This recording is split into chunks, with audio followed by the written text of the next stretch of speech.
Dzina la Atate ndi la Mwana ndi la Mzimu Woyera. Amen. Mulungu wanga bwerani mudzandithandize. Ulemu ukhale kwa Atate ndi kwa Mwana ndi kwa Mzimu Woyera, monga panali poyamba, tsopano ndi masiku onse, ndi pa nthawi zosatha. Amen. Aleluya. Matamando kwa Woyera kopambana kumwamba, ndipo pansi pano pakhale matamando. Mawu ake onse odabwitsa kwambiri, njira zake zonse ndi zokhulupirika. Inu luntha la chikondi la Mulungu wathu, pamene zonse zinali mu tchimo ndi manyazi, Adamu wachiwiri anadzamenya nkhondo, ndipo ku chipulumutso adabwera. Inu chikondi cha nzeru zoposaposa, thupi lija ndi magazi mmene Adamu adalephera, akuyenera kulimbana mwatsopano ndi adani awo, akuyenera kulimbana ndi kupambana. Ndipo mphatso yapamwamba yoposa chaulere, ngati thupi ndi magazi ziyeretsedwa.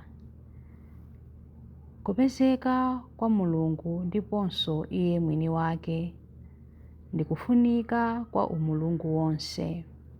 Inu chikondi chokoma mtima, chimene Iye amene anagonjetsa mwa munthu kwa munthu mdani, kuzunzika kwa munthu kochulukitsa kawiri, chifukwa cha munthu ayenera kudutsamo. Ndipo m'munda mwachinsinsi ndiponso mmwamba pa mtanda ayenera kuphunzitsa ake ndi kuwalimbikitsa povutika komanso pomwalira. Matamando kwa Woyera koposa kumwamba, ndipo pansi pano pakhale matamando. Mu mawu ake onse odabwitsa kwambiri, njira zake zonse ndi zokhulupirika. Ulemu ukhale kwa Atate ndi kwa Mwana ndi kwa Mzimu Woyera, monga panali poyamba, tsopano ndi masiku onse, ndi pa nthawi zosatha. Amen. Chilimbi 1. Wamkulu ndi Ambuye Mulungu wathu, wopambana milungu ina yonse.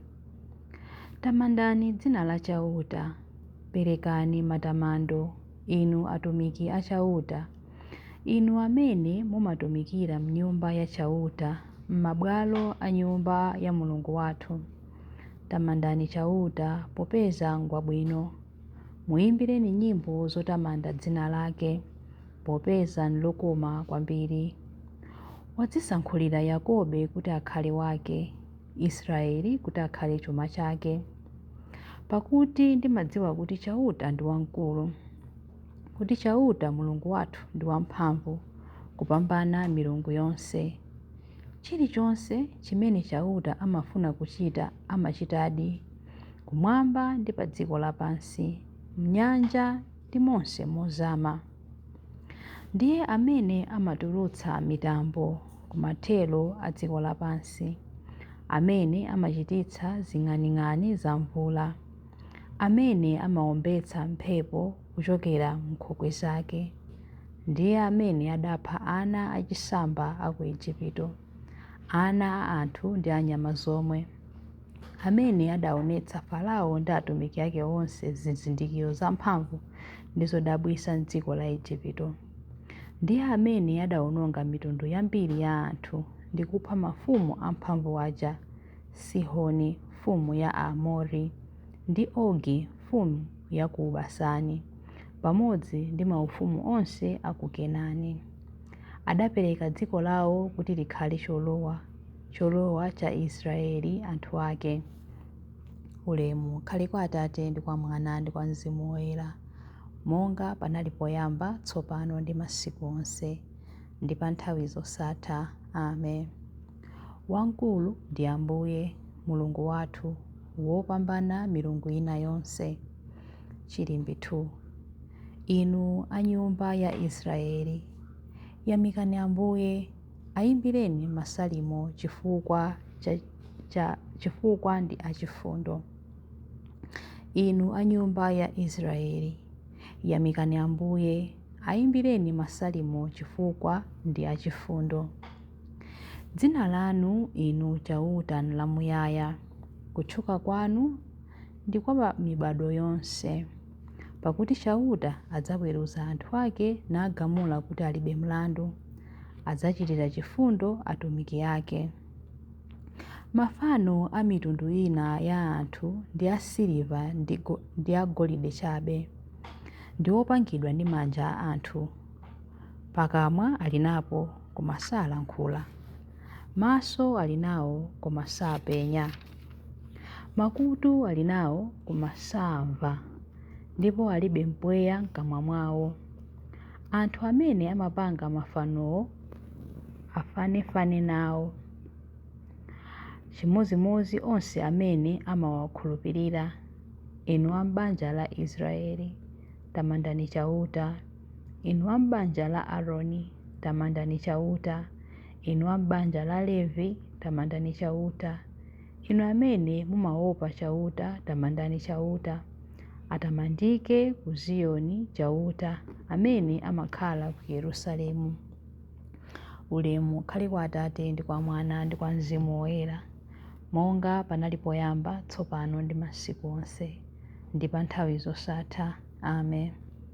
Inu a nyumba ya Israeli, yamikani Ambuye, ayimbireni masalimo chifukwa ndi achifundo.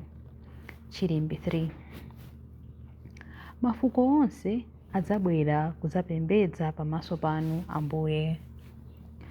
Ambuye Mulungu mphambe, ntchito zanu nzazikulu ndi zododometsa. Inu mfumu ya anthu a mitundu yonse, njira zanu nzolungama ndi zoona. Ambuye, ndani angapande kukuonani ndi kutamanda dzina lanu, paja ndinu nokha oyera. Anthu a mitundu yonse adzabwera kudzakupembedzani, popeza kuti ntchito zanu nzolungama zaoneka poyera. Ulemu ukhale kwa Atate ndi kwa Mwana ndi kwa Mzimu Woyera, monga panali poyamba, tsopano ndi masiku onse, ndi pa nthawi zosatha. Amen. Mafuko onse adzabwera kudzapembedza pamaso panu Ambuye. Mawu a Mulungu. Mawu akuchokera mu buku la Yakobe 1 verse 2 mpaka na 4. Abale anga, muzikondwa ndithu mukamayesedwa ndi mavuto a mitundumitundu, paja mukudziwa kuti mukamayesedwa mchikhulupiriro chanu mumasanduka olimbika. Koma kulimbika kumeneku kuzigwira ntchito yake kotheratu, kuti mukhale angwiro, opanda chilema, osaperewera pa kanthu kalikonse. Mawu a Ambuye. Tithokoze Mulungu. Chiyankho. Yesu Khristu adatikonda mpaka kutsuka machimo athu m'magazi ake omwe. Yesu Khristu adatikonda mpaka kutsuka machimo athu m'magazi ake omwe. Adatisandutsa mbumba ya mafumu ndi ansembe otumikira Mulungu m'magazi ake omwe. Ulemu ukhale kwa Atate ndi kwa Mwana ndi kwa Mzimu Woyera. Yesu Khristu adatikonda mpaka kutsuka machimo athu m'magazi ake omwe. Chilimbi cha nyimbo ya Amayi Mariya. Ambuye abwera kudzathandiza atumiki awo chifukwa adakumbukira lonjezo lawo la chifundo.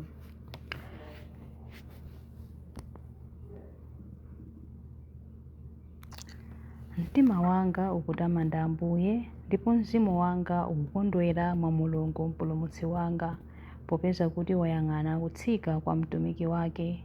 Ndithu kuyambira tsopano anthu a mibado yonse adzanditcha wodala. Iye amene ali wamphamvu wandichitira zazikulu, ndipo dzina lake ndiloyera. Amawachitira chifundo anthu a mibado ndi mibado amene amamulemekeza. Wachita zamphamvu ndi dzanja lake, wabalalitsa anthu a mtima wonyada.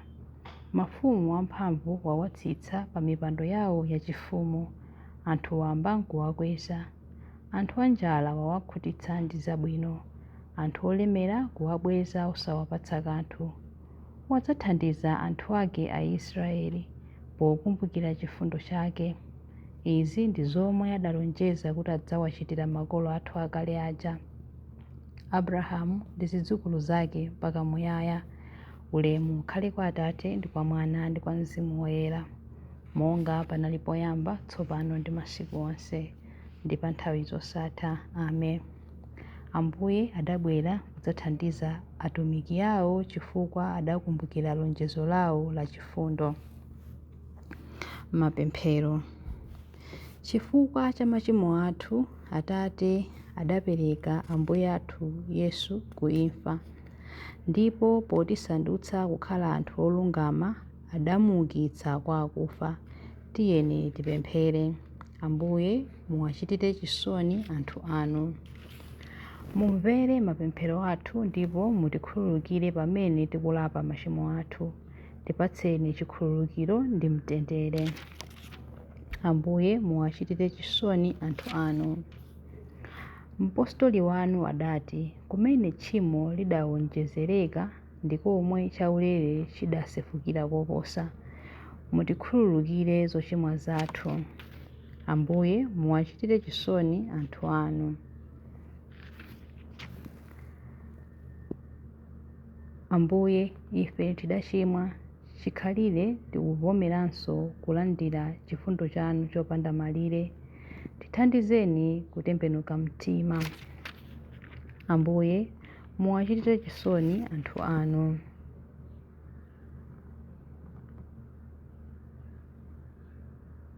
Ambuye pulumutsani anthu anu ku machimo awo, asandutseni kukhala okusangalatsani.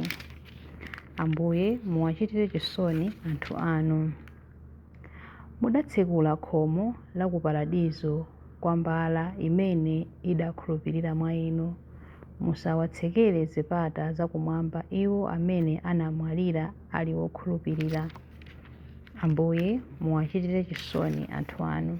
Ambuye muwachitire chisoni anthu anu pamene tikupemphera kuti, Atate athu muli kumwamba, dzina lanu liyeretsedwe, ufumu wanu udze, kufuna kwanu kuchitidwe, monga kumwamba choncho pansi pano. Mutipatse ife lero chakudya chathu cha lero. Mutikhululukire ife zochimwa zathu, monga ifenso takhululukira adani athu. Musatisiye ife mchinyengo, koma mutipulumutse ife kwa zoyipa. Amen. Pemphero. Atate achifundo, chidali cholinga chanu kuti Ambuye athu Yesu Khristu akhale dipo la chipulumutso chathu. Mutilole kuti tiphatane naye m'masautso ake, kuti choncho nafenso tithe kulandira mphamvu za kuuka kwake mu ufumu wanu, kumene ali ndi moyo ndi ufumu limodzi nanu ndi Mzimu Woyera, Mulungu tsopano ndi pa nthawi zosatha. Amen. Ambuye atidalitse, atiteteze ife ku zoyipa zonse ndi kutifikitsa ku moyo wosatha. Amen. Dzina la Atate ndi la Mwana ndi la Mzimu Woyera. Amen.